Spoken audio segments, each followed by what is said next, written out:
Today we have updates on a new Rohan Campbell horror flick, 28 years later, In a Violent Nature and The Strangers Chapter 1. This guy in a Hawaiian shirt and his underpants is gonna tell you all about him. Let's get to it.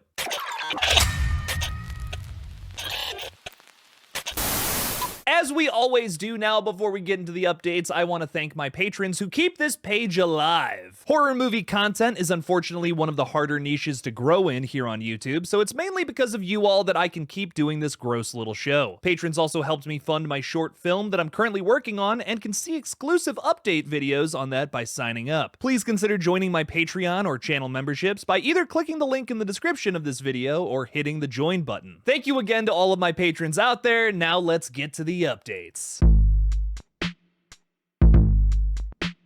Ever since I saw Halloween Ends in the theaters, I have been hoping and praying that Rohan Campbell would get a role in a good movie. While I didn't care much for the story of the final David Gordon Green Halloween flick, I did see a bright star in its unlikely lead. Corey Cunningham may not belong in the Halloween universe, but the actor behind him made the best of a bad writing situation. That is, in my opinion, pure raw talent. Halloween Ends fans should perk their ears up though, because Rohan Campbell, alongside Maddie Hassan, is set to star in an 80s operatic punk rock thriller titled Violence. Do you think the movie Violence is going to be violent? The indie film is being described as, set in an alternate 1980s, we find our anti-hero, Henry Violence, caught in the middle of an intensifying drug war. The flick is notably being scored by Nowhere to Run, made up of members from the twice Grammy-nominated band Code Orange. Director Connor Marsden says, the team breathing life into this film has equaled my decade-long passion in a way I could only dream of. I can't wait for audiences around the world to meet these characters brought to life by this remarkable cast. I imagine Rohan here is likely playing the lead of Hardcore Henry Violence, but nothing is confirmed yet. Horror fans might also know Maddie Hassan from her supporting role in James Wan's *Malignant* and the TV show Mr. Mercedes, based on the Bill Hodges trilogy of novels from Stephen King. I'm glad I'm not the only person out there to appreciate Rohan Campbell, despite his biggest credit so far being fairly disregarded. I hope to see him shine in this upcoming horror indie flick.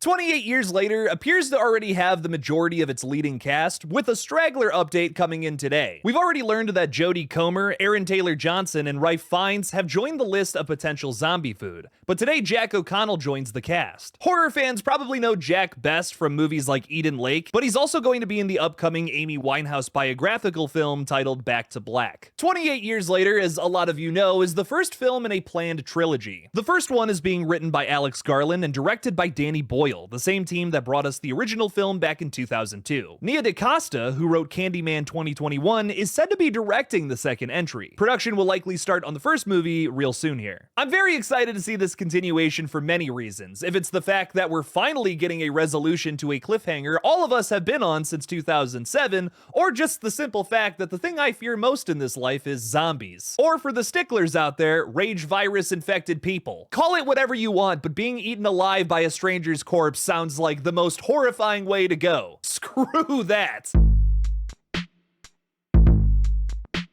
Alongside some sick-looking retro lobby cards released today for the film, In a Violent Nature has just been announced to be releasing in theaters in its unrated form. Sounds like they're taking a page out of the Terrifier 2 handbook. IFC Films will release the POV slasher film this month on May 31st, uncut so everyone can see some of the nasty kills our reanimated murderer Johnny scores. For those who can't make it to the theater, of course, though, it will be streaming on Shudder soon after its theatrical release. No word on when yet. The film's plot synopsis reads, when a locket is removed from a collapsed fire tower in the woods that entombs the rotting corpse of Johnny, a vengeful spirit spurred on by a horrific 60-year-old crime, his body is resurrected and becomes hell-bent on retrieving it. The undead golem hones in on the group of vacationing teens responsible for the theft and proceeds to methodically slaughter them one by one in his mission to get it back, along with anyone in his way. I have yet to see the film, of course, but the teasers and trailers for this movie make it out to be one of the most inventive and violent slashers in years. Even though I haven't seen it, I feel like writer-director Chris Nash is essentially making his own version of Friday the 13th that immediately fixes one of the biggest problems with that franchise, the shitty counselor characters. Now let's hit a pause, because that might be a controversial take. Obviously, there are standouts from the Friday the 13th franchise. You gotta love Ginny, Tommy Jarvis, Crazy Ralph. They didn't believe me. You're all doomed! Doomed! But for the most part, Friday the 13th characters are notoriously shallow, horny caricatures of what the writers thought dumb teens would be like at a summer camp. Whether you agree with that or not, I think the majority of people would say that the most iconic character from the Friday the 13th series is, of course, Jason Voorhees. Come on now. Nash seems to recognize this and is putting the sole focus on the most interesting character for what appears to be the majority of screen time. The movie has already won me over from its concept and marketing alone. Some folks have said that they're worried the film is going to be boring because you're going to be following this guy hunting people in the woods the entire time,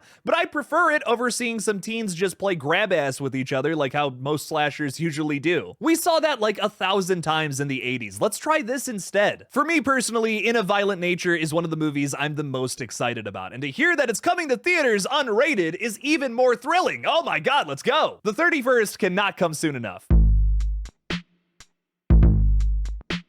The marketing for The Strangers Chapter 1 has been unbelievably chaotic. Let's recap a little bit here. To promote the start of a brand new trilogy of films, The Strangers have been popping up all over continental United States to scare the fuck out of civilians. They've popped up in New York City, Seattle, Austin during the South by Southwest Film Festival, Las Vegas, Coachella, and even LA. Now they're even showing up on security footage at gas stations and residential homes. What the fuck? In this shot here, we even see someone being chased into their home with the Snapchat caption confirming this. It reminds me a lot of the explosive marketing campaign for Smile back in 2022 that looked a little like this. God, that is terrifying. Oh no. One of the strangest stranger sightings we've seen so far, though, was outside of the Manhattan courthouse, where the Donald Trump trial is currently taking place. I don't think that this is supposed to be a political message, but it is strange nonetheless. While I'm sure I'll get plenty of comments shattering the illusion here, saying, oh, that's totally fake and staged, I think there's a bigger aspect to this marketing campaign that a lot of us are missing. We currently have 3 Strangers movies on the way, and they can't possibly be the same situation every time, where the strangers break into someone's home, or Airbnb in this case, just to kill them. Director Renny Harlin has promised that we will learn more about the backstory of the strangers, and maybe even a clearer answer as to why they do what they do. A touch of social commentary was present in the trailer, where our main characters, played by Madeline Pesh and Froy Gutierrez, are being treated poorly by the locals of this backwoods town. The trailer seems to hint at a city versus country theme that many other horror films have hit on before. Lake Placid and the Wrong Turn remake are some of the more notable examples. My theory now is that the strangers are hillbillies from this nowhere town that want to kill city folk who have more money, power, etc. This also works with the one piece of information we know regarding their motivation of why they kill people. That is, of course, the most iconic line from that Brian Bertino film that goes a little something like this. Because you were home.